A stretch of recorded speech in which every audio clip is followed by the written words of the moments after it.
So, this is Baruch.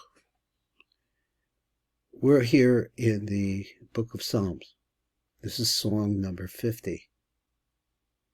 Now, it's interesting that we just heard a little bit from the story, if you listen to the shir on King David, his life and his times, that we're talking about the wars in which David finds himself, all the difficulties of the life, the survival of the Jewish people.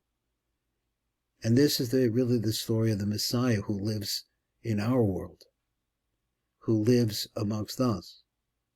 That this is a world that the great Rabbi Yaakov Moshe Hillel says is 80% bad. Finding the good in this world is very, very difficult. Finding the right path, we have a Torah, Baruch Hashem. Now this psalm, we'll read the introduction here. This psalm describes the intense desire of the Creator to reveal himself to his beloved Israel. So not only do we need him, but he wants to give to us. This powerful desire is truly the yearning of a father who wants to envelop his son in his protective embrace.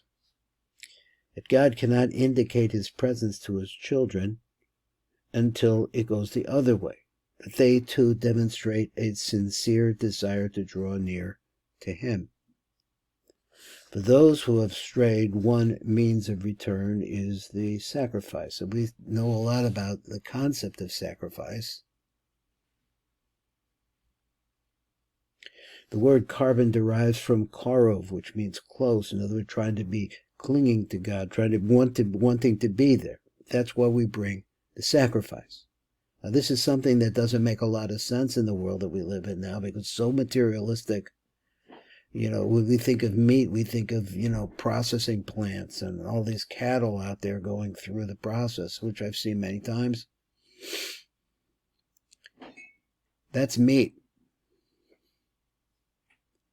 He said, by no means is God's favor won by the physical act of placing the parts of an offering upon the fire of the altar. This is an ancient practice which will come back again, very possibly.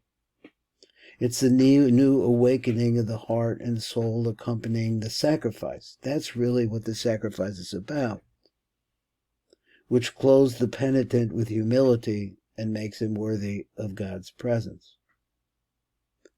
The psalmist, that is, he who wrote this psalm, he who sang this psalm, who played this psalm, this is musical instruments. The psalmist tells us that the most effective means of drawing close to God is by immersing the mind in his Torah. Rabbi Chaim of Volozhin would say, he who merely observes the commandments establishes a servant-master relationship with God. But he who studies Torah makes himself worthy of being God's son. It's in the family. It's personal. It's that love of a father for a son, as we recite in the daily Amidi prayer. The prayer says, Hashivenu Ravina Sorasech, return us, our Father, to your Torah. Here, too, the student must be sincere and his motives pure. If his inner soul is decayed, and listen, the world keeps going around and around. First it's morning, and then it's night. And as there are times when one is growing and one is getting bigger, and one is perfecting himself, at the same time there's a process of decay. His lips become polluted with slander. Maybe the person really strays off the line. And his eyes made venal with evil. He looks for bad things. What value is the Torah of this person?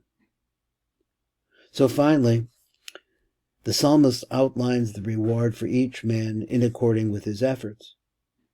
Eventually the Gentiles and even the corrupt men of Israel will perish. But those who sincerely yearn for God, those who acknowledge and pay tribute to him, will behold his presence. He who offers acknowledgement honors me, preparing the way, and I will show him the salvation of God. Help us, Hashem. And here are the words translated beautifully by the art scroll of the song. This is a song of Asa. Almighty God, Hashem spoke, summoning the earth from the rising of the sun to its setting. Out of Zion, consummation of beauty, God appeared. May our God come and not be silent. A fire consuming before him and his surroundings exceedingly turbulent. He will summon the heavens above and the earth that he may avenge his people. Gather me, my devout ones, sealers of my covenant through sacrifice, and the heavens will proclaim his righteousness, for God is the judge seller. Pay heed, my people, and I shall speak. Israel, I shall bear witness against you, God, your God am I. I shall not rebuke you for your sacrifices, nor are your burnt offerings my constant concern. I take not from your household any bull, nor from your pens any goats. For mine is every beast of the forest, the behemoth of 1,000 mountains. I know every bird of the mountains, and what creeps upon my field is with me. Were I hungry, I would not tell you, for mine is the world and its fullness. Need I eat the flesh of bulls, or the blood of goats? Need I drink? Offer God confession, then redeem of the Most High your vows. Beseech me in day of distress. I will release you, and I will honor me. You will honor me. But to the wicked God said, to what purpose do you recount my decrees, while bearing my covenant upon your lips? For you hate discipline, and you threw my words behind you. If you saw a thief, you sanctioned him, and with adulterers was your lot. You dispatched your mouth for evil, and your tongue adheres to deceit. And you sit against your brother you speak. You speak against your mother's son, and you spread contempt. These have you done, and I kept silent. You thought I would be like you. I will rebuke you and reveal it before your eyes. Understand this, please. You who have forgotten God, lest I tear you asunder, and there be none to set you free. He who offers confessions honors me, then preparing the way. I will show him the salvation of God.